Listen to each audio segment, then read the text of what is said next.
Hello Artsy, today we are going to make a beginner friendly I-cord.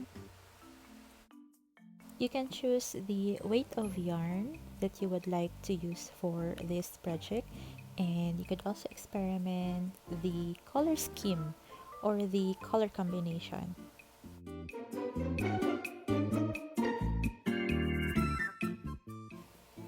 Basically what we are trying to make here is a crocheted cord, or it somewhat look like a rope. The advantage of this type of crochet is that it's more sturdy compared to making a long line of single chains. This type of crochet also gives us a variety of use. You can use it as a purse strap, a drawstrings.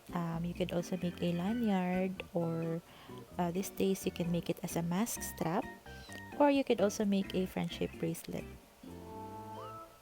So for this tutorial, we'll be using 2 strands of yarns.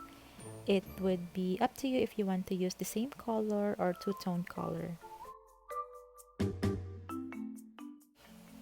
For this tutorial, I will be using a 5.5mm hook, but feel free to use the required hook size depending on the type of yarn that you will be using. So here we would have a purple and white combination, and I'm using a 8-ply yarn so that you would be able to see the steps. We will start by making a slip knot using the 2 strands of yarn.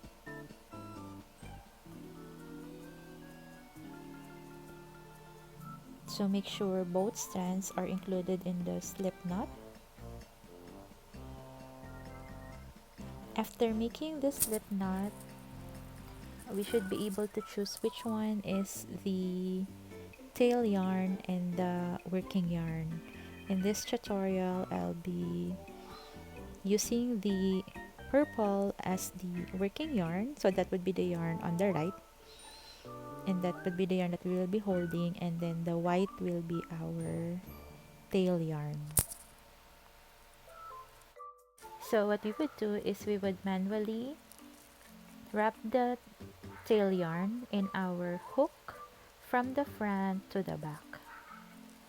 So go ahead and wrap your tail yarn, in this case the white yarn. Wrap the tail yarn around the hook, hold it firmly at the bottom, and then pull up in both loops.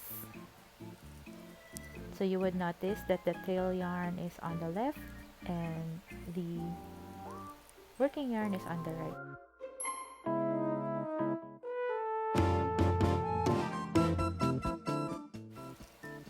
Also, let's make sure that when we wrap around the tail yarn, it would have at least the same height with our working yarn. So go ahead and continue this step until you got your desired length of the basic I-cord. So I'll just make a few more loops before I let you see the output for this basic I-cord. It's also very important to note that you would be using the correct hook size for the yarn type that you are using to make sure that your output is more tight and more sturdy. You would notice here that the working yarn is on the right side, on your right hand, and then your long tail yarn is on the left side. So this is how it looks like on the front, and this is how it looks like at the back. So continue on making the I-cord loops until you get your desired length. Next, I'll show you how to close up this pattern.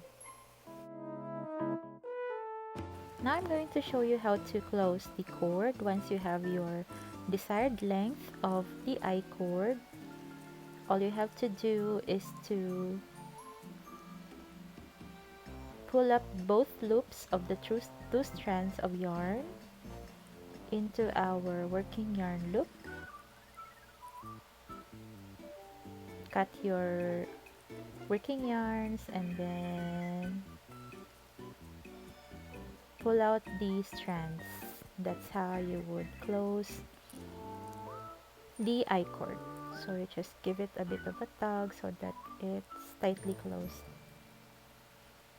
And that's it. You just made a basic I-Chord. So as mentioned earlier, I was trying to make a bracelet, so I put a bead on the top and then a bead hole at the other side. I will leave in the description box some of the tutorials of the other projects that you can make with this basic I-Card. I would love to see your work. Feel free to tag me on Instagram or in Facebook if you were able to follow on this tutorial and you were able to make your own beginner's I-Cord. Till next time, bye-bye!